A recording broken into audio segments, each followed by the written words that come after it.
Gold trusted gold buyers తాకట్టులో ఉన్న బంగారాన్ని విడిపించి ఈ రోజు ఉన్న మార్కెట్ ధరకే కొనబడును. మరిన్ని వివరాలకు సంప్రదించండి 77107720. దేవనూరి అటవీ భూములకు సంబంధించి వస్తున్నటువంటి వార్తల్లో వాస్తవం లేదని చెప్పి ఇప్పటికే మాజీ మంత్రిగా డిప్యూటీ సీఎంగా పనిచేసినటువంటి కడియం శ్రీహరి గారు స్టేషన్ గణపూర్ ఎమ్మెల్యేగా ఉన్నారు. ఎందుకంటే ఇప్పటికే అనేక ఆరోపణలు వస్తున్నటువంటి నేపథ్యంలో వాటిని తీవ్రంగా ఖండిస్తున్నారు. చాలా తీవ్రమైనటువంటి వ్యవహారం అయితే కనిపిస్తుంది. ఎందుకంటే భూముల కబ్జాలకు సంబంధించినటువంటి ఆరోపణలు ఎలాంటి అవాస్తవం లేదని చెప్పి ఎవరైతే ఆరోపణలు ఎదుర్కొంటున్నారో కొంతమంది ఆ భూములకు సంబంధించినటువంటి వాళ్ళని కూడా తీసుకొచ్చి రైతులను కూడా తీసుకొచ్చి వాళ్ళ ముందు ఉంచారు. ప్రస్తుతానికైతే మీడియా ముందు వచ్చినటువంటి కడియం శ్రీహరి గారు వారు ఏం మాట్లాడతారో ఒకసారి చూద్దాం. నమస్తే సార్, ఇప్పటి వరకు ఈ భూములకు సంబంధించి కూడా ఇనుపరాతి గుట్టలు అంటేనే ఎప్పటి నుంచో ఒక సంచలనంగా ఉన్నది. ఇప్పుడు మనకు హనుమకొండ జిల్లాకు ఉన్నటువంటి ఏకైక ఒక లంక్స్ అన్నటువంటి వ్యవహారం చెప్తున్నారు. ఇట్లాంటి సందర్భంలో ఈ ఆరోపణలు ఎట్లా చూస్తున్నారు సార్ మీరు? దేవనూరు గుట్టలు లేదా ఇనుపరాతి గుట్టలు అటవీ అధీనంలో ఉన్న భూములు ఈ రోజు వరకు కూడా ఒక ఎకరం కూడా ఎవరు కబ్జా చేయలేదు.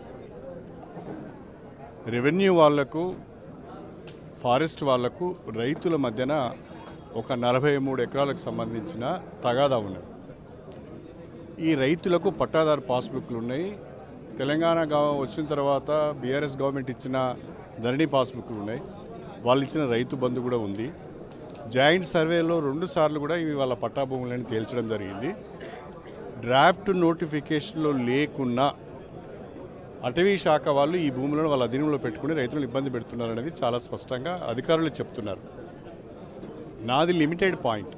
అటవీ భూములను ఒకవైపు కాపాడుతూనే దాన్ని ఎకో టూరిజంగా డెవలప్ చేయాలని, పట్టాలున్న రైతులకు మాత్రము వాళ్ళ భూమిని వాళ్ళకి అప్పచెప్పి వాళ్ళు సాగు చేసుకునే విధంగా సహకరించాలనేది నా ఆలోచన తప్ప అందులో ఎక్కడ కూడా భూమి కబ్జా కాలేదు, 1000 ఎకరాలు వేరే వారి చేతికి పోలేదు, ఎవరు అక్కడ ఉన్న చెట్లను కొట్టేయలేదు.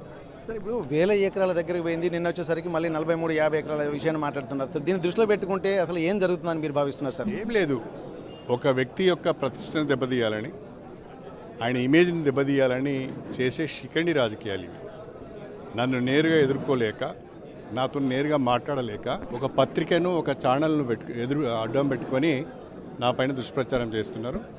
ఆ పత్రిక పైన, ఆ ఛానల్ పైన, ఆ బీఆర్ఎస్ సోషల్ మీడియా పైన కూడా లీగల్గా చర్య తీసుకోవడానికి నేను వెనకాడను. సార్, ఇప్పుడు డిఎఫ్ఓ వాళ్ళు కూడా, ఫారెస్ట్ ఆఫీసర్లు కూడా వీళ్ళు ఏం చెప్తున్నారంటే గతంలో లేని రైతు బంధులు కానీ పట్ట పుస్తకాలు కానీ ఈ సంవత్సరం ఎందుకు వచ్చాయన్నటువంటి దాని మీద కూడా ఇప్పుడు వాళ్ళు ఏంటంటే ఇప్పుడు ఈ మధ్య లెక్కంచెలు వచ్చాయని చెప్పి అంటున్నారు. 2017 50 సంవత్సరాల కింద నుంచి వాళ్ళ దగ్గర పట్టదారు పాస్బుక్లు ఉన్నాయి. మీ ఛానల్ ఒకసారి చెక్ చేయండి.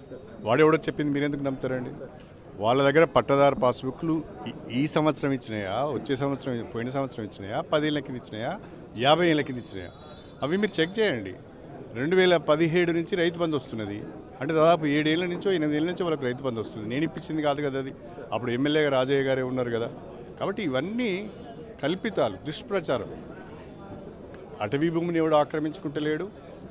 ఎట్ ద సేమ్ టైం రైతుల యొక్క పట్టా ఉన్న భూములను మాత్రం వాళ్ళకి అప్పగించండి అని అడుగుతున్నాం.